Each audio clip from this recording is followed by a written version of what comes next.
Jason Kraft. People will fight, but siblings will fight indefinitely. There's a strong gravity between siblings and fighting.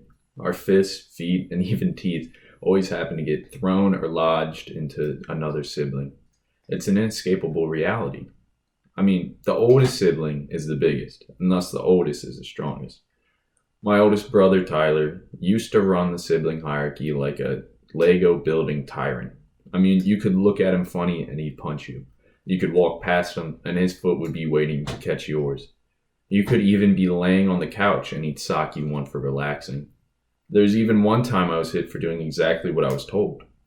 Unknown to my mother, my brothers would construct a makeshift underground coliseum out of cardboard bricks.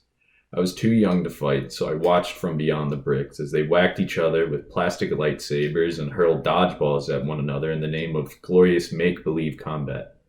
My mom was in the garden, and I could hear the gladiators hoisting boulders at each other from upstairs. I came charging down the steps. I didn't want to miss a single bit of the action. Tyler the Tyrant saw me outside of the arena, and from this point forth it felt like a nature documentary, and a hawk just spotted the unsuspecting rabbit. And now, it was just a matter of seconds before the hawk dive-bombed. My other two brothers, who are seasoned veterans in the ring, knew exactly what was about to happen. "Duck, duck," one said to me. The ball took flight from Tyler's arm. My other brother turned his eyes from the scene, unable to watch. "Quack, quack," I said, arms akimbo. The dodgeball smashed into my face, carrying me into the wall. I sat slouched over, with a red circle imprinted on my face. In my defense, I was learning animal noises in preschool, and that was the only kind of duck I was aware of at the time. However, the violence I was dealt is not why I cherish this memory. Instead, it was the actions my brother took to seek forgiveness that makes it special. Tyler rushed over to me, no longer as a tyrant nor a gladiator, but as my brother. He saw the tears streaming down my face. He carried me upstairs like a wounded soldier from a battlefield. He gave me an ice pack and laid me down on the couch. Quickly, his hands of violence became the hands of compassion. The words of Martin Luther King Jr. ring true. There is some good in the worst of us and some evil in the best of us.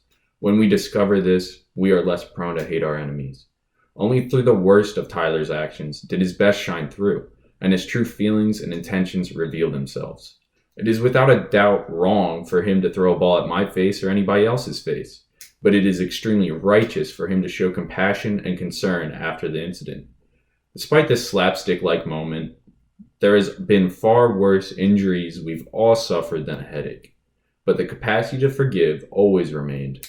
We may have come at each other in the moment as hateful enemies, but we always left the situation as brothers with compassion for those who we did wrong by and who has done wrong by us.